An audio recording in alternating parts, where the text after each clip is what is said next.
Hello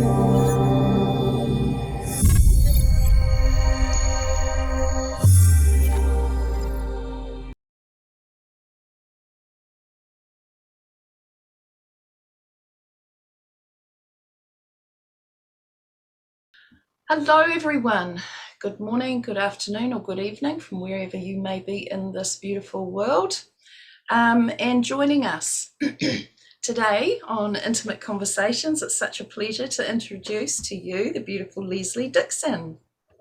Hi everybody, thank you for having me, Mandy and Janine. I'm so excited to be here. Oh, thank you for saying yes. Lovely. Yes, lovely to have you here, Lesley. Thank you. Absolutely. So Janine, I'll hand it over to you to read the bio for Lesley. Thank you, darling. My name is Lesley Dixon and I'm a light worker living in Muriwai, New Zealand. I am a sand artist, a teacher, rainbow bridge weaver, magical being and creative visionary. I create giant templates for the new earth in the magnetic crystalline sand, bringing through the golden consciousness energy and creating the world I wish to see for myself, my children, grandchildren to come, and the children I will never meet. There is a deep knowing in me, in my bones, as to why I'm here on earth now. I create an expanded space for souls to step safely into for their highest evolution, channeling their divine child in their artwork creations, and being able to share unadulterated the message that they came here to share with humanity. Beautiful, beautiful, Lesley. Thank you. Yes, what a lovely area of service that you are in here in this reality. And I love the fact that you've put in your bio that you're a magical being. I love that. I love that very much. Yeah, somebody that actually knows that part of themselves. Yeah, and I totally believe in magic. And the amount of children at school that I say that to that don't believe in magic, like, wow. It's bringing back and reminding them of their imagination, isn't it, Lesley? Yeah, absolutely. Yeah. I've known you for quite a while, and I do see the gorgeous and I love the videos you've been putting together of your Sandmagic and the magic and the beautiful designs and the weaving that you're doing in there with this. It's very magical. But where we're going to start is we're going to get you to talk to us a little bit about, or as deep as you'd like to go, on the pilgrimage that you did in 2018 when you went overseas and visited 4 countries and visiting 19 cemeteries for 21 soldiers who were remembered there from World War I and World War II, who came from your hometown of Albany in New Zealand. Can you tell us a bit about the trip and what it meant for you, please? Yeah, sure. Thank you, Mandy, for asking about that, because it was a real trip from my heart. I'd been researching these men because I run an Anzac service at Albany, and my dad used to run one years ago, and then other people took it in between, and then I started doing it, and and for me it was really important to put a face to the names. So many of our memorials in New Zealand, I think it's 20% have all the names on them, and 80% only have the names of those who died. And I really wanted to remember everyone, because everyone played a part in all of that. And for some of them that came back, like it was just as awful for them to come back and what happened afterwards. And so I was working with this beautiful woman called Audrey, who was in her 90s, and so she was helping me research. And so I was able to still go to a lot of these families, and they would have the photo from 100 years ago of that person and their family, which was just amazing, and trusted me with that photo to then to be able to do it. So there were 77 men from World War I from Albany who went, and 23 were killed, and I only had 7 photos, and I've now got 56. So like, it's just been able to just bring those faces to show them as real people, like, Yes. and we still don't have a definite list of the names. It was just a list that we've put together from lots of research. But so as I was doing that, I was just really feeling for the mothers. I was really feeling for the mothers, and I went to the local cemetery, and on 4 of the graves there, on the parents' graves, it actually mentions their sons, and killed in Flanders Field or at Gallipoli. And I'm just like, wow, like, is that meant that much? Which of course it would, that it's mentioned on your grave. And since actually we've done a restoration thing around there and actually have cleaned up those graves so they could be read, because they were getting to the point that you couldn't read them anymore. So it's been beautiful to have some help to do that. And anyway, so I was just like, I really want to go. And at the time I had previously just left my marriage, and like when I left my marriage, then like I gave everyone wings and everyone went overseas, including my ex-husband, and then my 3 children, and like everyone was at home, and then everyone had gone, which was beautiful. But my heart, oh my goodness me, my heart. And so I hadn't seen my children for 2 years, and so I was like, what can I create here that enables me to go and see my children as well as follow this passion about these soldiers?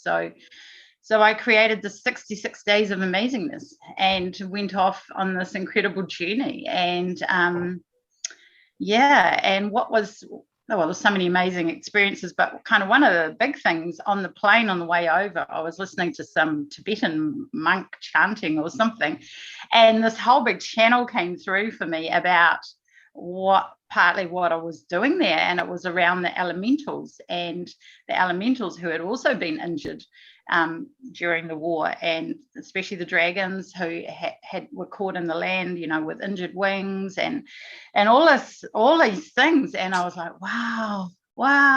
So I was going to release them as well. So like, wow, that was just amazing. So then I went on this incredible journey. So I'd fundraised for that. I stood up in front of people and asked for money, which was a huge thing to do. And I raised $5,000, and this incredible man I used to work for, Ty the Pie Guy, he paid my airfare, and he really believed in me so much. And he actually was overseas at the time and met me in France, and we did a couple of days together because he really, really believed in what I did so much. So it was amazing. And so, I started off in Egypt, which was incredible, like being born to Egypt, like, wow. And traveling on my own, and just the trip I did, I booked this 5-day trip, and I was so excited to meet all these new people. And then when I got to the hotel, I was like, they said, oh, you need to come over here, and everyone else was over there, and I was the only person. So I had this 5 days that I had this woman, a lady with me, and then our wonderful driver as well. So we did all the touristy things, but as well they fitted in, because one of the first cemetery I visited is right in the middle of Cairo.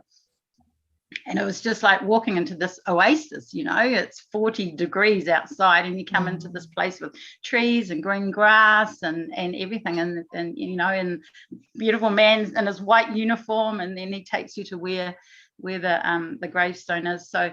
So people here had knitted me poppies, and so I took poppies. I had a New Zealand flag, and I had a photo of them, and so I just did a piece for each of them, thanking them for their service, and acknowledging them being here, and just saying thank you, and that their mums and their dads love them, and then in each place, whatever there was for me to do with the elementals. And so I went from Egypt, and then I went back to England. So I started in Scotland, saw my daughter, then I went to Egypt, came back, saw my other daughter who was in London, and then flew out to Gallipoli, where a friend of mine from New Zealand was living. And so we went and did a tour there, which was amazing. I had been there before, but just had so much extra significance. And they ask does anyone follow anyone, or is there somewhere that they wanted to see? And so the driver, he got everyone to get off, and he just said, just stay on the bus, Lesley.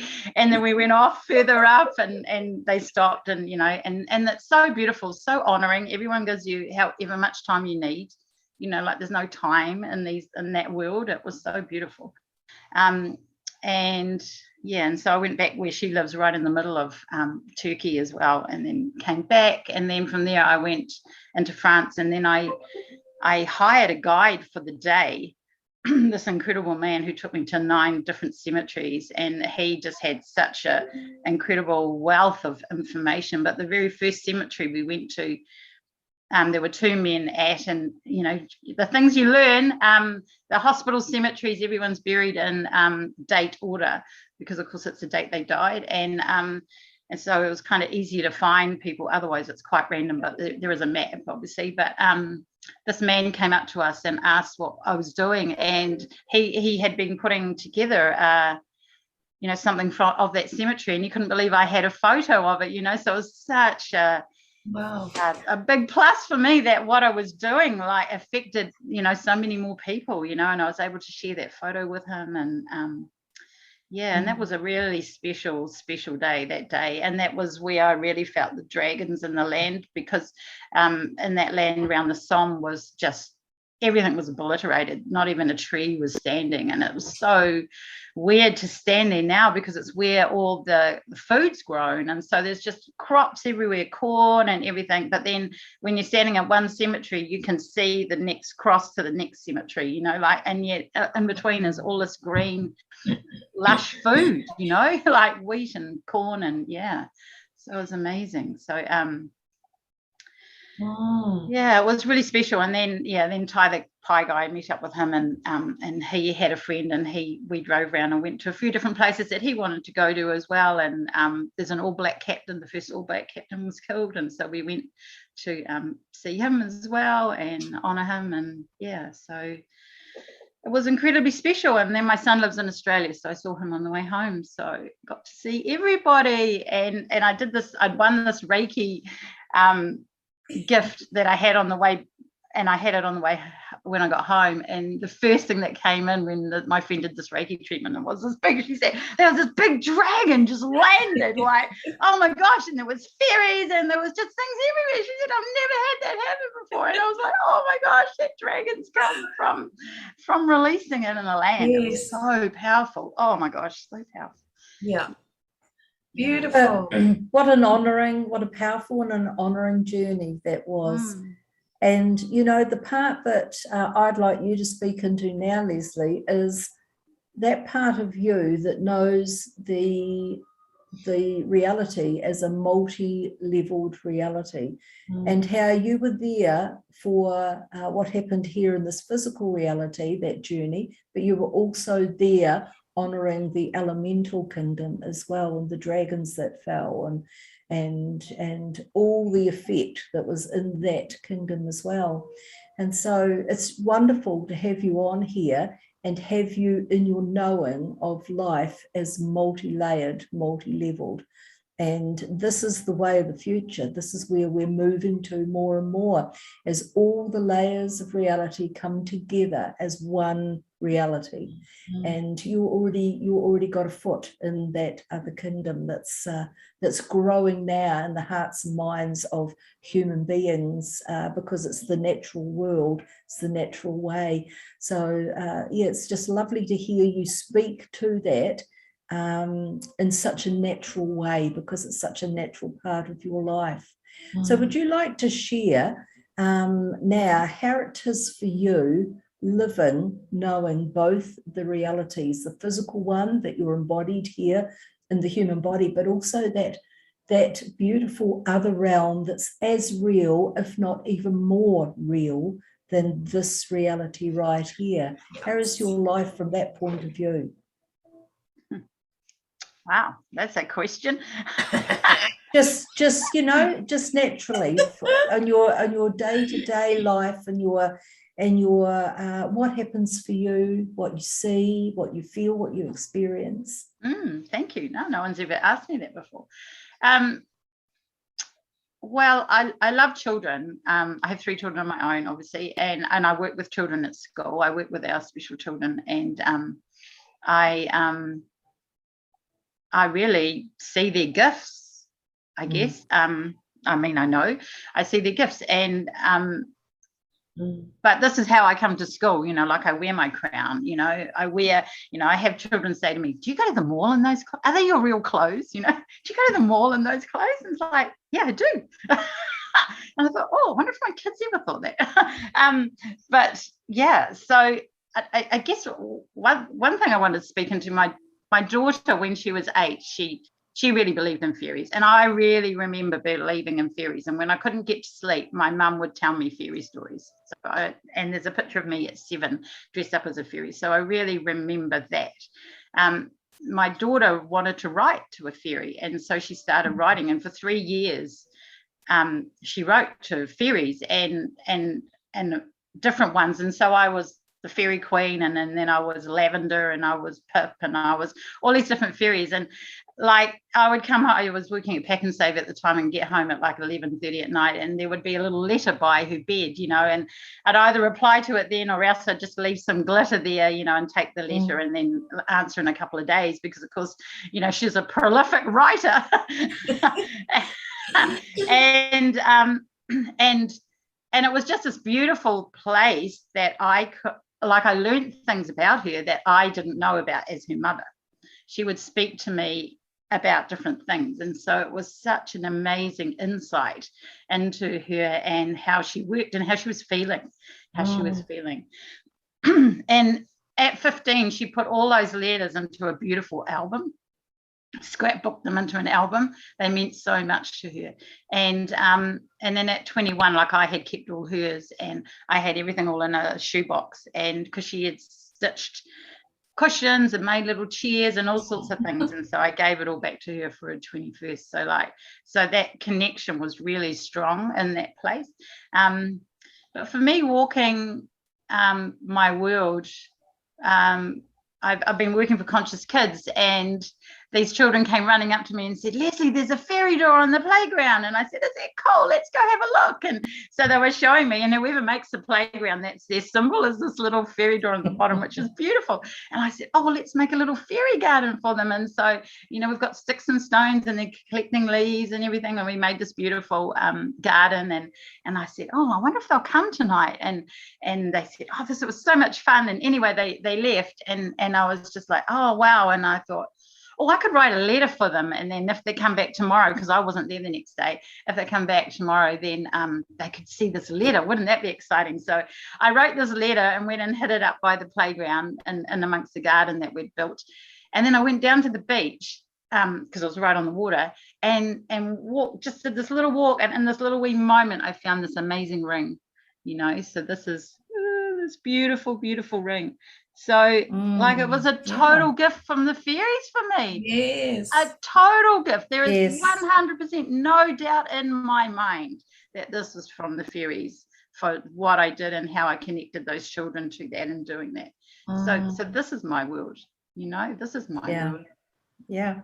And it is so magical, eh? When you really connect into that world, it is such magic. There's no doubting, like that with the ring. There is no doubting that's where it came from. You just know. No doubting. It's beautiful. Doubting. The truth of us human beings is that we're nature children, and we've forgotten that. We've been pulled so far away into a false world that we've forgotten that. But as nature's children, we have a very deep heart connection with all the elementals. And they're waiting. That whole kingdom is waiting for the nature child to come back home again. And that's where we're headed, into the new world. This is a huge part of what we can expect in our future. So it's lovely. It's really lovely to be sharing time with you right now, Lesley, where you walk both worlds, and it is completely natural to you, and there's no doubt about it in you. And just to have you sitting here with your crown on is just beautiful. It's just beautiful. And I can sense with you also that you love to play, you love lightness of life, and this is why you have such a big draw to the children as well, because they're clear and they're so connected, and they know what playtime is and fun, So I just would like to honor that part of you and say, I see you. I really see you. Thank you. It's gorgeous, eh? Thank you, Janine. And you know, there was a shop in Ponsonby years ago. I don't know if it's still there, and it was the ferry shop, and it had everything ferry, you know. Yeah. And in the back there was a back room, where they'd painted it out like a Yeah. forest, and they had the toadstool seats and things like that. And I was in there one day, and didn't really know much about it at all. It was first time there, and I didn't know there was a room at the back where they had the ferry dressed up, and all the kids would go in, and they whatever they did. And this day I'm in the shop, and the door opens, and of course this fairy comes, you know, opens that she was opening the door, stood by the open door, and all these children started coming out, filing out, and I got a view of the room that they'd all been in, and this one child stopped in front of her, looked straight up at her, and he said, "Do wishes really come? No, dreams really come true?" Like his eyes were wide, you know. "Do dreams really come true?" And she goes, "Yes, they do." And he just, the smile, you know, and these children, I just thought, oh my goodness, she's been bringing them into their imagination and connecting them to that, those elementals. But they were just buzzing. It was so beautiful. I mean, I broke down in the shop. You know, it was so touching and moving to see these children, you know, being clipped open again, or just remembering. But I know I had many moments of that as a child in the bush, deep bush on our farm. I'd go down and sit with the fairies and the birds and the bees and everything, and just be there for hours talking, you know, and just being. It was beautiful. Yeah, I've made a fairy circle where I live here out the back, and over lockdown I've been reading a children's story every day at 4:44, and it's been really interesting when I wear my wings. I don't always wear my wings, or I wear different wings, or I wear different crowns. It all depends what I feel like wearing at the time. But you know, like when I've got my wings on, more people watch. It's really interesting just seeing that like that. And when I put those photos of me with my wings, I've got a couple of amazing photos that were taken by this beautiful photographer, and they just get such high, you know, people looking at them and liking them. It's just, you know, people want to connect. They just want to connect. And I love at school that I can do that. And one thing, just when you were talking then, it reminded me, there's a lady, when I went and saw my son in Australia, he's in Cairns, and in the rainforest there's this cool market, and there was a fairy shop there, and we went in, and I said, "I'm going to go see this lady, I'll see you guys later," and wandered in and spent ages with this beautiful woman, and she was telling me how she was putting her headphones on and dancing in the same place every day, and how the grass was growing differently, you know, like she was making this fairy circle from the energy from dancing in the same place. And I was like, how cool is that? Like, oh my gosh. And came back to, and then at that time we came back to lockdown actually. But anyway, later on at school, I noticed something, and I noticed these like fairy circles at school on the lawn, and I was like, and I said to this, "Can you see that? That grass is longer there." And this kid said to me, "Yeah." And I said, "Oh, do you know why?" And he said, "Yeah." And I said, "Why is that?" And he said, "Because that's where we do our victory dance, when we score a goal." And I was like, wow, how cool is that? Like, there it is, everyday world, boom. And I was like, man, that's so exciting. And so I wanted to tell this new deputy principal who had come in, who gets energy, you know, and I said, "Oh my gosh, I've got this most amazing thing to show you. Come and have a look at this." And he was like, but he's kind of a bit scientific as well, and he was like, "Well, if there's one there must be one over here by this goal." And then we looked over, and sure enough, there was one over there as well. Wow, cool. Yeah, so cool. And yeah, when I look out and see these fairy circles, you know, like, and so yeah, isn't that beautiful and joyful that absolutely, we can do that, we can physically grow things, and it's energy, isn't it, you know? And that joyful, playful energy, and I love that. I mean, I love to play. It's my favorite thing. It is. I can feel that, I see that in you.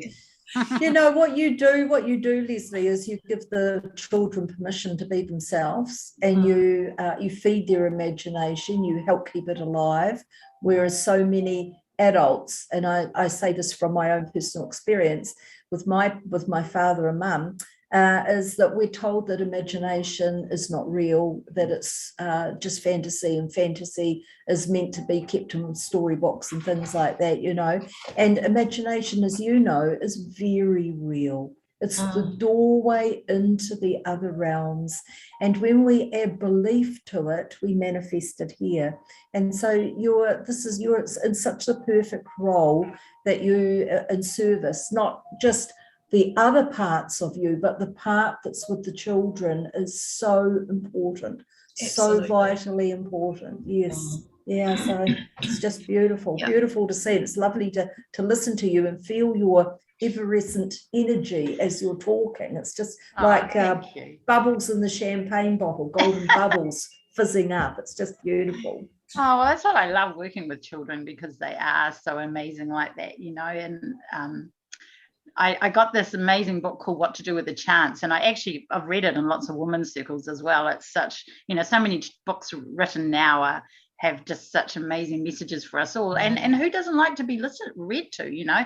I think that's why Audible's so popular, to be honest, you know, like people like to be read to, and being read to was really important. We really read to each of our children every night, and they're just amazing readers, and I think it's such an incredible gift you can give these children. But anyway, this beautiful girl I was working with, I'd got this book and I was so excited to read it, and so I had it under my arm, and we had to go to the library first, so we went off to the library, and I said, okay, well, let's have a look, and you can choose a book here, and then we'll go back, and I've got this cool book for you to read. Anyway, she goes and chooses a book. She chose the same book that I had under my arm. Of all the books in the library, she chose that book. And I was like, what? I pulled it out, and I was like, oh my God, how crazy is that? And I didn't even know the school had it. Like, I'd only just come across it. Like, and anyway, so we read it, obviously there. And then as we were leaving, I just said to her, how did you know? How did you know that I had that book? And she said, I can read your mind. And she was 9. And I was like, how cool is that? You know, like, and I loved it that she felt safe to tell me that, obviously, you know, like how amazing. So, so it's just, as you say, it's giving everyone permission, I believe, you know, because, you know, it enabled that to happen. Like, you know, there's no, like, there's no words. You know? And what we do, we tend to, you know, like as Janine was saying, we've come now out of that nature world into a world now which is, you know, all buildings and cement, really, isn't it? And I think what we do is, you know, we start putting ourselves into these restrictive little, you know, stances or boxes or whatever we might call them. And you know, from me, just over the time that I've known you, Lesley, I've loved how you are just free to be you. You actually really express yourself in such a free way. And I love that. And I feel exactly that it encourages others to open their wings and to start, you know, dancing around on the lawn or you know, just having a laugh instead of being so serious, because it is such a serious world. And at the moment, the other bit that keeps coming to me too now is that it's really time for us to reconnect again with the elemental world, the elemental kingdom. It's like really connecting that in. I feel there's so many parts to it, like you were saying with the wounding in the Gallipoli there with the dragon and the elemental kingdom. You know, there's so many other areas on the planet that are probably right now needing a bit of that, or requesting a bit of that sort of help and assistance. Just to put things back into balance. No, I definitely feel that as well. Yeah. And so wherever I go, wherever there's a war memorial, I always stop and do the same thing and ask if there's anything to be released. But wherever I travel. Yeah. It's just changes right through, isn't it? Changes right through every level. It's not just here in our world. It's through every layer and level of realities that it can. Yeah, and I had an amazing experience in 2019. I did a trip. So I build big sandcastles as well, and I've been to America twice to build in this big, so they're not sandcastles, there's those sculptures, and you're in a team of 4, and it's super cool. That is so much fun. Sandcastle people are so much fun. They just doing what they love. They're out in nature, they're barefoot, they're you know, they've got no attachment to their art because it comes and goes, and they're just such amazing people, and I love it. And anyway, but I was really called to Sedona as well, and the biggest mountain there is called Thunder Mountain, and it's hit by thousands of lightning strikes a year, but that's like the wings of this massive red dragon. Oh my goodness me, wow. And that was real, like, woo, to me. And I'll come back and like, brought this dragon back for some people from Sedona. Like, that's been incredible. Through my Reiki healing. That's been really connecting people to that dragon. So have you ever seen the team that you walk with? Like, have you seen different beings and that because we all have a team that walks with us, and have you met some of the members of your team or seen them in your mind's eye? Or I used to know there was a fairy called Meg with me all the time, but and then for me, I have these dragons that walk with me all the time. So there's one I've painted that's called Maximilian, and then there's Ernest, my dragon, which is my sand dragon, who is the same dragon. I'm sure it's the same dragon that I released, you know, that's come here. And then because I built him in the sand, and then I drew him in the sand, and that's a whole nother story anyway. So so I see those 2 dragons with me all the time, and like they walk with me into school, and fairies, you know, I call all them in, call Mother Mary in with me when I walk into school. So yeah, but and then there's the red dragon, but I haven't got a name for the red dragon, and I just feel there's another, the elements, you know, there's another one just coming in now actually, but I haven't. Beautiful, really beautiful. Because they all express through you, and what you take into the classroom with you every day is just precious. It's absolutely a precious gift. So I mean, I'm aware of my team and the beings that are part of that as well, and you know, there was a time just recently, up to recent times, where we had to be very careful who we discussed that with, and how we described it. But now it's so good to fling the doors wide open on our individual realities and share that with life, share that with others, because that gives them permission to step forward and want to start seeking their own team and those parts of themselves. And so, I mean, this is what you do in the classroom every day and what you do with children, but you're also doing it right now here on this conversation with us. Anybody that listens to this is going to go, oh, okay, and feel something will be triggered in them to want to know this part of themselves and to allow themselves to express more of their true nature, you know. So that's why I've been drawing you out a little, Lesley, because I felt guided to do that, because it's so natural in you, such a natural part of you. Thank you. I know no one really asked me about people either just go with it or think I'm weird, you know, and I don't care, you know. So. I know that as well, don't worry. But I just love, like, another example at school. So I work with the sand at school, and I can use the sand pit, but, you know, over winter I have trays of magnetic sand I bring from the beach here, and I work with all boys, interestingly enough, and play. That's what we do, we play. And I'm so blessed that my principal just knows that what I do is what the children need. But anyway, and the children are all putting their hands up to come and play with me. You know, they don't even know what I do, but they all want to come, you know. Anyway, I had this different boy this particular day, and we were talking, and he was like, oh, he said, you know, I speak another language. And I said, do you? That's cool. And he said, yeah, everyone around here already speaks another language, you know, because there's lots of bilingual children now, isn't there, you know. And And I said, oh, cool. And I said, what's your language? And he said, it's gobbledygook. And I said, great, let's hear it. And I was like, am I going to get this children speaking light language to me at school? Like, how freaking amazing is that? You know, like, I was like, whoa.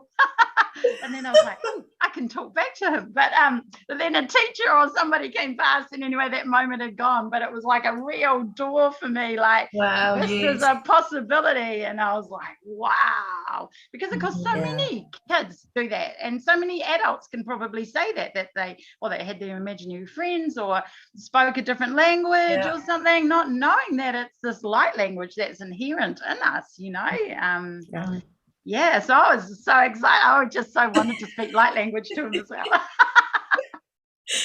That's so cool. That's so cool. Yeah, absolutely. Sure so we've got two other areas sort of to cover in this, and I think what we'll do is we'll go with the children while we're on that sort of subject at the moment. But what's your vision about working with the dyslexic children?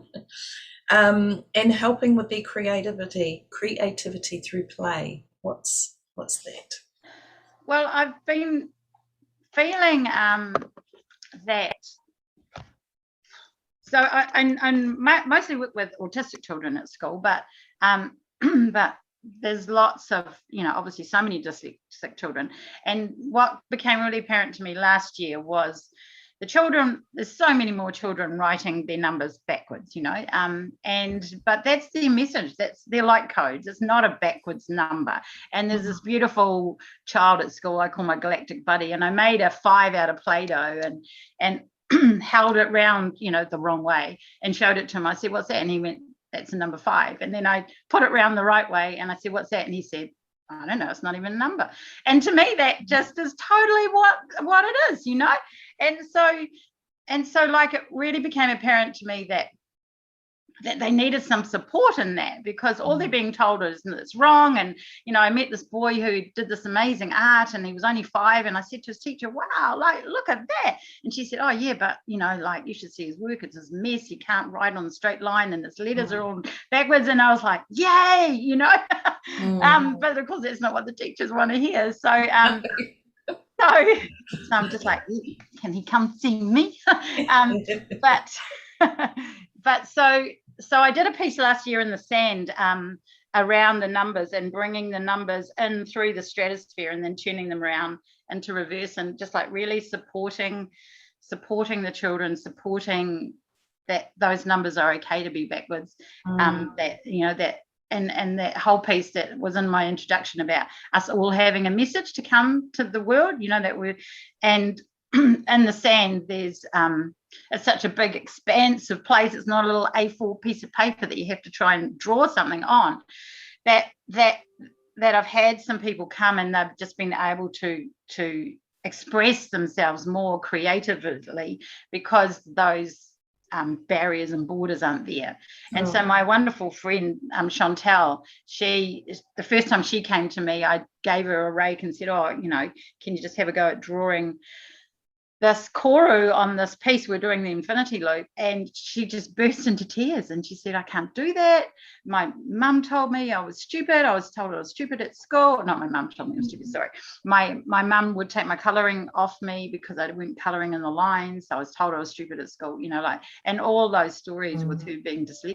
And so she's worked with me maybe about 6 times in the Sand now. And the last time we did this amazing big circle for her husband, and she wanted to write the words medicine man on it, and and so I just wrote it on the Sand for her so she could follow each letter. But she wrote these great big letters, you know, like, and that was massive so she could step into that space. So I've worked with her. So this is something new that I'm growing, nurturing, but I feel that the Sand is a key to this, that these children can do it without having to fit on an A4 page. Because even for me, my drawing books are all A3s, you know, and then I have to stick pages on top of that. Or I'll start with an A4 and draw that little bit. And probably you might remember this. I remember this so vividly, trying to draw something and then it wouldn't fit in the page. And then you'd have to rub it out to try and get it to fit in the page. Whereas I start with that bit and then I just add bits of paper.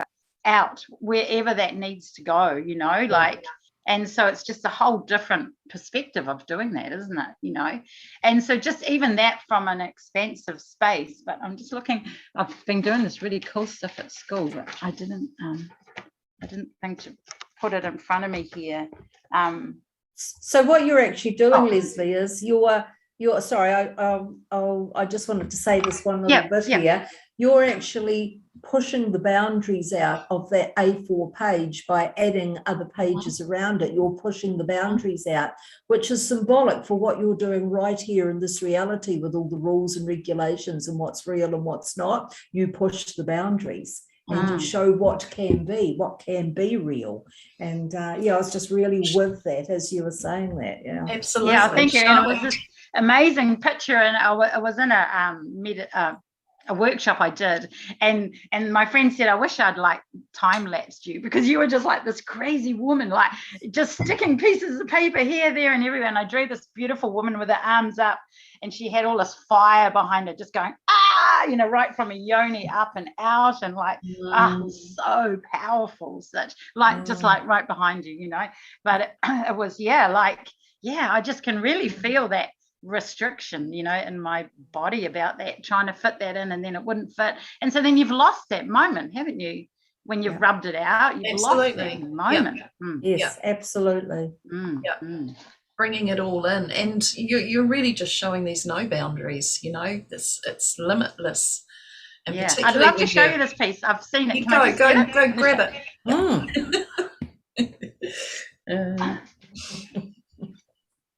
I was really excited. This was just like a little exploration I was doing, and then I did it with children at school, so around the number 5, whichever way around it goes.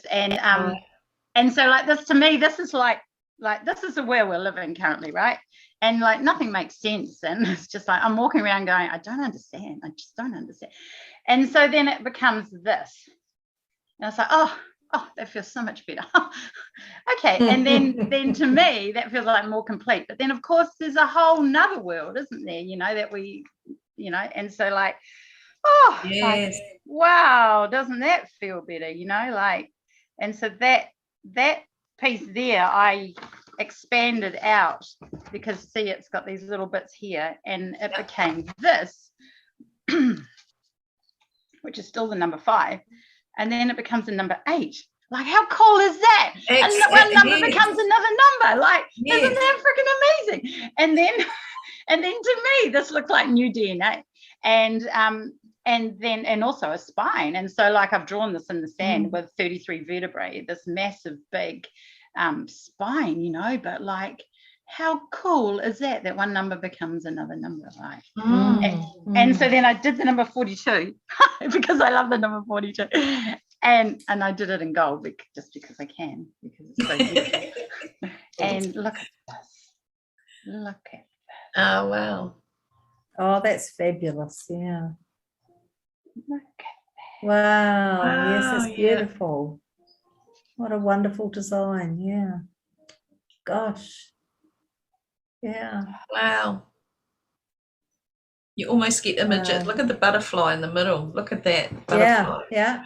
But you also get images of almost 3, you know, the number 3 in a sense, just about. And I can see the letter K, of course, mirror imaged itself, and there's lots in there, and then there's a square right in the middle with triangles each side, and it's just incredible, eh? It's so incredible, and it's so expansive. Like, did you feel that in your body? Because you know, like when I close it back up to this, like, whoa.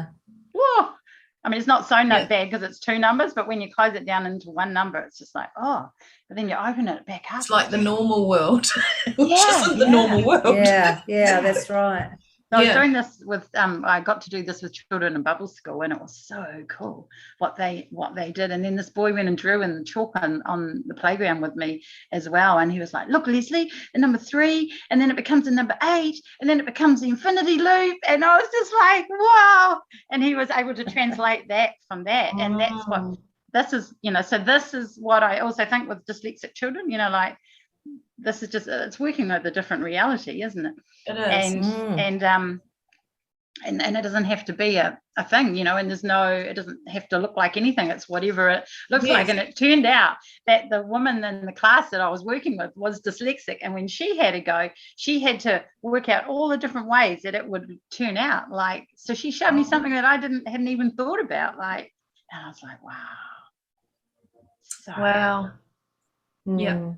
So yeah, so this is where I'm at. So I know it's going to lead to something amazing, and And so Lesley, have you thought about training up others? I know this is a very natural thing for you, but there will be others out there that find this a very natural thing as well. Have you thought about training others to teach or to be with the children the way you do? You know, spread it, to expand it, because it's such a cool thing, and it's working. Yeah, no, thank you. I haven't specifically. I mean, all the other teacher aides at school are obviously quite different to me, and everyone says, gosh, you've got, you know, I don't know any teacher aides like you. It's like, no, of course we don't. But I mean, what I say to the teacher aides at school, I always say, look, if, you know, teach what was, you know, if it was something was hard for you and this is how you did it, teach that way. Don't teach what the teachers are teaching, you know, because that hasn't worked for the kids. I mean, it's worked to a point, but you know, you wouldn't be helping them now if it was still helping them. So just come from a different place, you know. But you know, like wonderful. Feed their heart. Yeah. But I hadn't thought about a fairy academy. That sounds like fun, doesn't it? Absolutely. Because what I'm seeing too now is that there's, with this huge division, you know, that we've got going on, there's a lot that are homeschooling. They're not putting their children in those schools any longer. And that's what I saw actually when I was 50. So, you know, 12, 13 years ago, was seeing these pockets of schools that were going to be starting up that were homeschooling. They had one tutor, say, for a group of maybe 8 children to 12, and they were going to be in homes around the world, all over the place, and the amazing teachers that were going to come forward for those homeschooling pods. I think it's amazing, and put spread yours in there. Honestly, that would just be fantastic. Yeah, well, I've channeled a 4-week online program about for children going back into school, and just how to deal with anxiety, how to deal with all the energies, how to deal with anger, and all of that. So I'm just working through doing the videos for that now, because I feel like that will be really supportive for children going back and for parents, you know. The biggest thing I'm hearing from a lot of parents is that they don't know how their children are going to go because they've spent all that time with them, you know, and just that whole separation thing. And with so much unknown, you know, you don't know how it's going to be, and we don't know how it's going to be, do we? You know, things are changing, you know, day by day. So so it's just about them owning their own energy, and just if they can know what's theirs, you know. Is this mine? No. Well, just move it through my body, you know. Such a big, you know, this is one question, isn't it? One question that can be so helpful. It's a big life for the little ones, and like us as adults are finding it tough, and sometimes they can be forgotten about within the homes, and the parents are so worried about things they forget what the child's going through. So and they're so sensitive. They're so very, very sensitive to the energies. So it's beautiful that yes, like Mandy said, if you thought about actually training others up into just being there with the children and giving them a safe space and allowing them to open into what fires their own little hearts up, you know. That's true education. That's the true education. Yes, bring them into their passion and allow them to create from that spark of energy is what education is all about. In the new world, what I've seen and vision in the new world is that there'll be no barriers or borders around this entire earth, and that the children will go out into other countries, into other villages, other cultures, and they will learn from being right there and living there for certain times, and family will be all of humanity. So it'll be one big family. So the children will be safe wherever they go. Of course, this is further down the track, way further down the track. We've got a lot to get through before then. But it made my heart sing with joy when I saw how the children, the parents were letting their children go out into the world, and there was not a shred of doubt or fear within the parent as they were waving their children goodbye, and the children had no apprehension whatsoever because of the whole vibration of the reality of the new world, and they were excited to go out and be in different villages and different cultures and that around the world and learn new ways of being, you know. And they so knew that have world. all this, yeah, yes. No, that's beautiful. Thank you for sharing that. I know. And I was just thinking when you're saying that, it just kind of thought, oh, well, that was kind of me, wasn't it? I waved my children off, you know, in that time. And yes. They went off and had these amazing adventures. And yet, you know, when my daughter was 18 and she first went overseas to England by herself, you know, I had so many parents say to me, what are you doing? Why would you do that? Why would you let your child, oh, my child's never leaving home, you know, all of that stuff. And I was like, well, that's not me, you know. She wants to go, she wants to spread her wings. Let's let her do that, you know. And like not our children. Not our children. No. And of course, you being who you are, Lesley, you knew that you would know that that's not the child's fear of going off, it's the parents' fear of wanting to hold them back, you know. So yeah, and 100%. You don't have that. Yeah. But thank you for bringing your vision and of the world, because that's so important, so important, isn't it? That we hold these visions for our children. Totally. Yes, and that's why I started this holiday program out here where I live, and it's just been so beautiful. So I've called it Sacred Beings, and then I've had people come in, someone come in and talk about the crystals to the children, and I had a musician come in, and he got the children to write a song. We wrote a song together about the cat that kept staying with us, you know, and then a beautiful, amazing friend of mine, she's a beekeeper, sacred beekeeper, so she came in and spoke to the children about the bees, and so I really love that. So I can feel that, you know, that, as you say, that's that way of education, isn't it? You know, what children are interested in bringing that.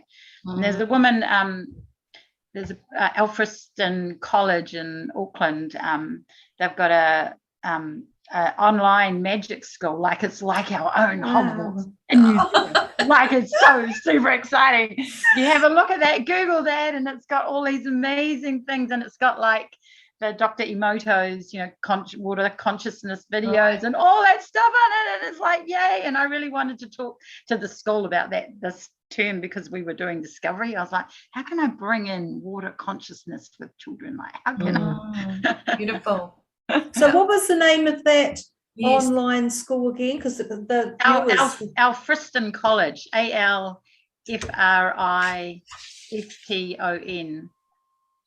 I can put a link to it in the bottom of here if you like. So have a look.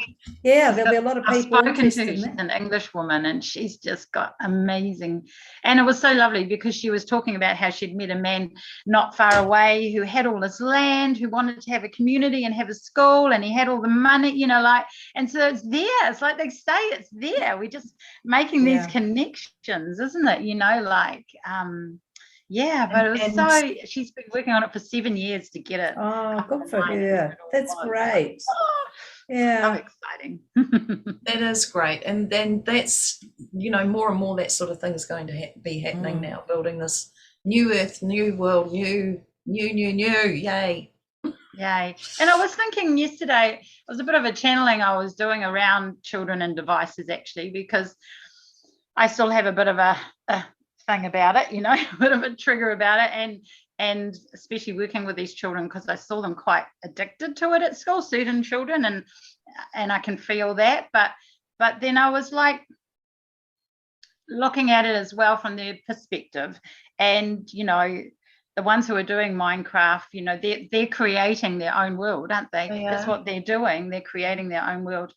The other ones, one girl, she was watching funny dog and cat videos, and it was making her laugh, and then she was wanting to share it with other children to make them laugh, and then other children were like listening to their music, and I was just like, well, so is it giving these children this opportunity to actually be sovereign in this world that we're in right now, that they have their choices? Because so many children I ask what's their favorite song, they don't know. What's your favorite color? I don't know. So I was just thinking about that. Is it actually, and they still may not know, but they're probably being exposed to more stuff than what they maybe would be in their normal environment. So yes.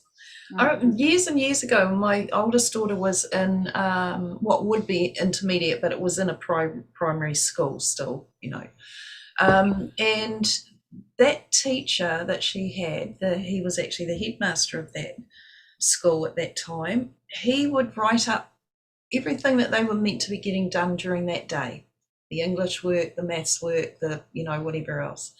And his way of doing it was that they could choose to do whatever they chose to do and whatever time they wanted to do it, as long as they got it done during, in the day that they were at school. They could take their work out under the tree outside, or they could sit up the back with earphones in and there's music on, as long as they got the work done.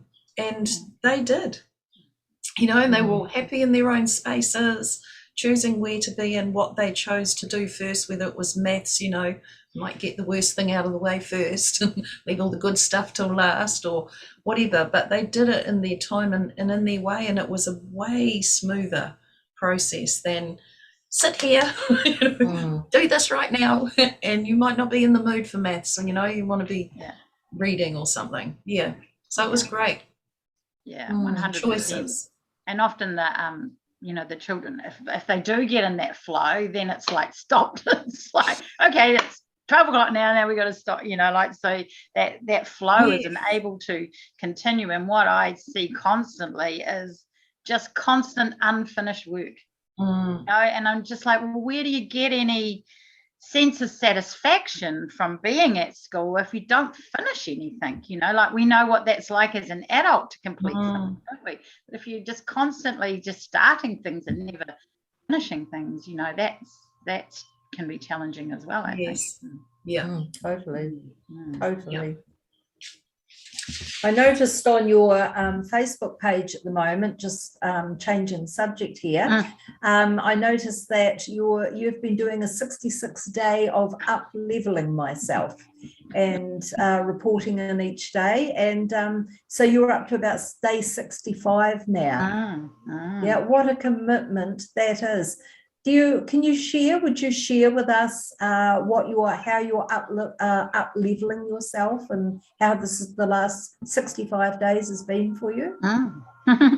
Thank you. So I love doing these. I make a container for myself, it started off at 33, but that's when we went into lockdown. I mean, that totally, who knew that was coming? So and then of course it becomes your biggest space of growth, doesn't it? So that's why I continued it on to 66.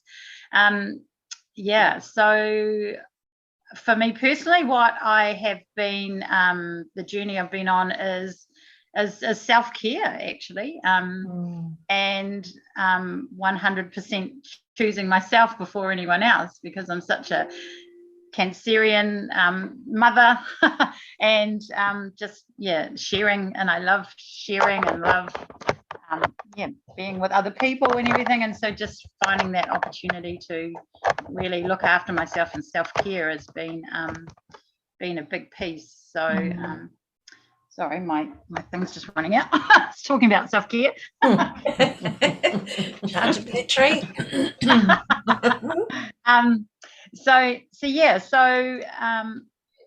I've been it's been interesting. So people have this thing about bars. I'm just going to talk about bars. So and I have, what came up the other day was so I don't have a bath where I live, and I was like, well, how can I manifest myself a bath, because everyone talks about this luxurious bath, and baths haven't felt luxurious to me, and they look luxurious, but when I get in them, they're not.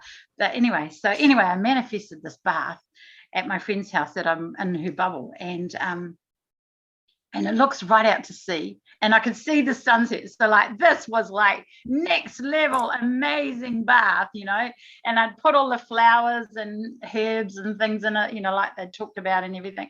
And then when I got in the bath, I was like, oh, but it doesn't cover me, like the water isn't covering me. And then I was like, oh, but I can't waste water.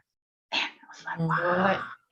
Because I grew up on tanks, and my brothers had 3 brothers were in the bath before then. Me and my sister would be in the bath in the same water, and I think we all grew up like that, didn't we? Yeah. And so then there was this big thing, was like, wow, can I add some more water? And I was like, whoa, talk about a place of scarcity. And so then I was like, right here and right now, and because I do believe people waste water, so there was a kind of bit of a mixed message in there, but well, don't take care of your resources, should I say, as opposed to waste. Yes. But yeah, I filled up the bath for myself. So beautiful. So yeah, so it's been really a journey of safety for me. Safety has been a big thing, being safe in my body, and so yeah, just learning different ways that I can be to be safe in my body, and so different self-care practices. I've got myself a rebounder, which just 5 minutes in the morning and night, and just to help move the lymph out of my body, being at least raw till 4 on fruit really helps me keep clear. And and then different kind of, I didn't even know what yin yoga was a year ago. I'm not a yoga person. But man, it's really effective, and so some different yoga poses that just help you feel safe in your body. And just looking at different things as they come up daily, as they do. But I'm excited to see what's happening, because you think when you've got a container like that, 66 days, wow, what's going to happen on day 66, but what I've always found, that is, but then it's the days after. It's like you create that void, you create that 0 point, don't you, to step into that and what happens there. So I'm like, wow. So I've done a few of these now, and just been amazing. And I just randomly go, oh, I think I'll start on this day, and then I find out that it ends on some Lion's Gate or something, but I never worked that out, and I just love that. And so that's that real intuitive knowing that I have, that if I listen to myself, that's where I end up. So yeah, so no, it's been a great piece, and it's quite interesting for me, because wherever we're at right now in Auckland, it's just oh, but this is still carrying on, and so last time I extended it again to 144 days, and it's a great daily practice to be writing as well. Wow. But I'm really feeling that actually I need to just close that and sit and be in that void, and because it's that time for those things to happen. So allow it to integrate and find its place. What a beautiful journey. Thank you for sharing. Thanks. It's fun. Yes. I'd say most of life is fun for you, Lesley. It is. Yeah. Well, I just say to people, thank you for adding to my joy. It's beautiful. And is there anything else you'd like to share about your Sandmagic and the creations of that you? I'd just like to talk about that a little bit. So I guess going back to the dragon in the land, and then the dragon appearing with my friend Lucy, and then I went and created this dragon in the sand, and I was Ernest the peace dragon, and then I drew him so I made him at Muriwai Beach, and then I drew him at Maori Bay, and this man came up to me and said, oh my gosh, I've been filming you. Can I just take some more photos? And I said, no, that's fine. And so then it's got like, I've got this amazing photo of me, and it was like only the third thing I'd ever drawn was this dragon. And of course it has this and you know, like it disappears, doesn't it? But it doesn't disappear. I still have this dragon everywhere, you know. So I love that. And then that dragon's become so much else. Like this was an interesting thing with children and energy, because I wear my fairy wings to school. Sometimes I got great big fairy wings, and children run around and go around fairy hugs, and they jump in between my wings, and it's so beautiful. And there used to be this boy who came with me. I'd look after him at lunchtime, and sometimes I'd take this big piece of silk I'd painted my dragon on, and take that, and we would waft it around children, you know, and for them to come and run under it. But different children came. Children I would never see came when I had the dragon. Like they knew, they just knew, like so amazing. So so like the dragons really attract children. So I just love being in that space. Like I used to draw a lot of elementals. That's what I was drawing mostly, which was so beautiful to bring them back into that big expanded space, you know, see them, letting them be seen. But more lately has been more kind of my kind of sacred geometry, I guess, and working with timelines, bringing timelines together. Like I did a piece around Woodstock and the harmonic convergence, and this was last year, and this particular date last year, and I didn't know when I looked up about the harmonics conversion that Woodstock was the same date, the 16th of August. Everyone I spoke to, no one knew that was actually the same date. So I was bringing those timelines of love and joy and peace and music and everything through into now, you know. So I love working with those pieces as well. I did a piece that came like a Mayan I don't know, it looks like Mayan piece, and it was taking us back, changing from the 12 to the 13 time cycle, like for the moons. I just really intuitively feel into that, and it's so much of my art has numbers in it, which really fascinates me. And that's what I was, you know, showing these children when I did that number, that thing I showed you before. You know, I was saying so many of my art has numbers.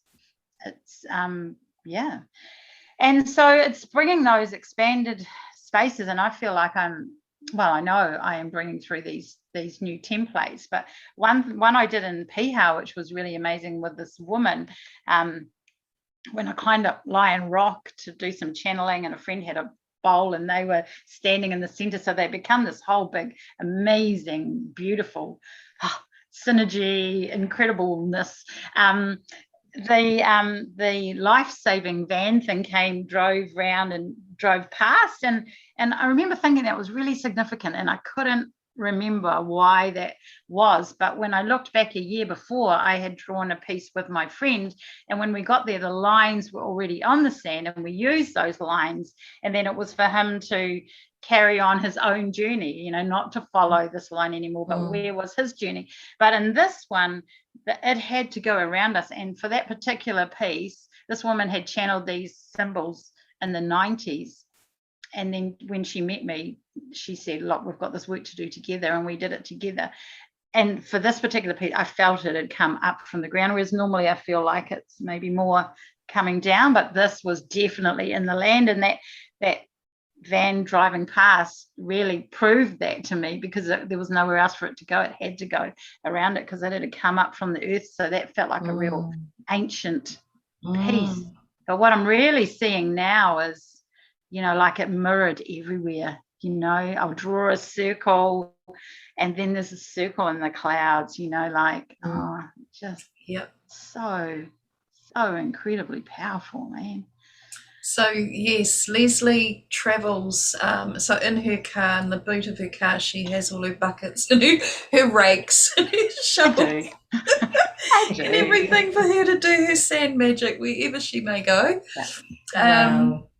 And the last visit we had together, when you came up here to Whangarei, we realised we actually had an old friend that we both knew, didn't we, from our Arcturian friend? Yes. It was so lovely. Yeah. Yes, so you really do work your magic in many, many ways, Lesley, and it's, you know, just bringing, like you're doing, you know, showing everyone there aren't any actual boundaries to life at all, and that we are nature, and it's time to open and, you know, open our wings up and let ourselves fly in that realm. And it's a beautiful thing that you do. Wonderful, wonderful work. Thank you. Absolutely. Thank you. Yeah. Well, I love it, and you know, especially at the moment, you know, it's just that thing about what's the world you want to create. It's just so important. What do you want to see? How do you want that to be? And you know, just yesterday I drew this piece. This woman had contacted me about this boy who's in Starship Hospital, you know, with cancer, and it was his birthday today, and she asked me about drawing a piece, and she was going to come with me, and then she couldn't, but I just still felt really cool to do it. And you know, while I was there doing that, I was just like, wow, you know, really feeling into that, and gratitude for myself and my body and my immunity system, and just feeling those children in those spaces, because I went onto his page and just seeing all these children in their hospital environment. And I was really grateful to be able to do that. And what's really interesting, I put it on the community post, and just last night, I'd only been there a couple of hours, and so many people had you know, like liked it, but also commented on it, and they were saying happy birthday, happy birthday. And I was just feeling that people have this love inside them that needs to go somewhere, but they just don't know where's a safe place to put it, you know. And I was like, wow, that's a safe place, because I don't know any of these people. It's a safe place for them to share their love, and that was a really big message for me about that yesterday, actually. Like, that's gorgeous. I was really feeling that. And amongst all of this, do you know if there's anything that may help to reverse that in that boy's body, and that will be all that love being sent to him, you know? Absolutely. Totally transform his life and his body. Yeah. And it was just amazing, because I played music and sung all the way the whole time, like I always play something at the end and do a sound with it, but just the whole piece. And his name was DJ, so I don't know whether it was, if he does like music, I don't know anything about him, but just, and asked kids who were walking by, you know, just telling them when they were asking me what I was doing, I was saying, well, what shall I put in? So, you know, I put what they had suggested in as well, and as part of that, you know, like gorgeous. So look how we can share the love, eh? Oh, I know. It's in the emerging new world, everywhere will be a safe place for our love. Everywhere. No, thank you for that, Janine. Because that was really what that message was. It was just like, wow, this is a safe place for people. Yes, beautiful. Wow, thank you, Lesley, for coming in and sharing your beautiful magic and your beautiful heart with us and everyone that's out there listening and watching this. And definitely keep doing it. Of course, you're going to keep doing, because it's just who you are. So I feel really honoured and blessed to have had you in my life and still have you in my life. And you do, honestly, you make me look at how much play I don't do and how much more I can do, for sure. So I thank you for that. Great. That's exciting. Playing me, you know. That's exciting. And I do think people have this hang up about what's creative as well, you know. I can't paint, can't draw, so I can't create, whereas of course that's not true at all. You know, people bake and, you know, do all sorts of things that are creative, you know, and that's a paradigm that needs to shift as well. And I'm definitely here to shift the paradigm of the starving artist as well. I am 100% here to shift that paradigm. So but thank you, Mandy. I was so excited. It was lovely of you to ask me here. It's been a beautiful conversation and a beautiful sharing, and I thank you for sharing your heart and yourself with us and all the viewers that will be watching this. Thank you, darling lady. Thank you, Janine. It's so lovely to have met you. What a beautiful space to have met you at. Thank you for your questions. Yes. It's been nice for me to reflect on that. So I really appreciate that. Yeah. Gorgeous. Thank you. Yeah, thanks.